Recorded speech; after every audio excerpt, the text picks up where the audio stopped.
এখন আমি আছি অবজারভেশন ডেকের একদম উপরে, এবং উপর থেকে অসম্ভব একটা সুন্দর ভিউ দেখা যাচ্ছে। এবং এটাতে কোনো টিকিট লাগতেছে না, একদম ফ্রিতে।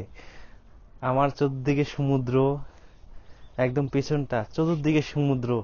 এই পাশটা হচ্ছে রেসিডেন্সিয়াল এরিয়া, বসবাস করে খুবই, কি বলে, স্মল পপুলেশন এখানে আসলে বসবাস করে, 42,000 প্লাস। কিন্তু বাইরে বের হলে আসলে বোঝা যায় না এখানে 42,000 লোক বসবাস করে। আমার গ্রামে মূলত লোক বসবাস করে কত, 1500 হবে বা তার চেয়ে কম হবে, বেশি হবে না। বাইরে বের হলে পারে কত লোক দেখা যায়। আর এখানে লোকজন নেই, ছুটির দিন, তারপরে লোকজন নেই। অসম্ভব একটা সুন্দর ভিউ দেখা যাচ্ছে এই অবজার্ভ ডেক থেকে। ওয়াও! এই পাশটাতে হচ্ছে ইয়োকোহামা শহর, আর এই পাশটা হচ্ছে ইয়োকোসুকা কানাগাওয়া প্রিফেকচারের, আর এটা ফুৎসো চিবা।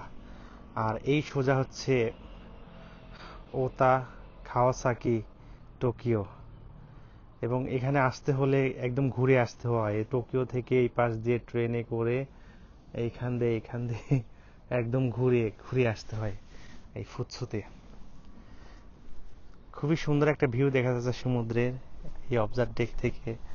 আর এই সোজা চলে গেছে মানে মূল যে সমুদ্র, সেই সমুদ্র। এইখান থেকে মূলত জাহাজ, এখানে যে বিভিন্ন কন্টেইনার লোড হয়, এখানে মূলত এই চিবা ইয়োকোহামাতে প্রচুর পরিমাণে পোর্ট আছে।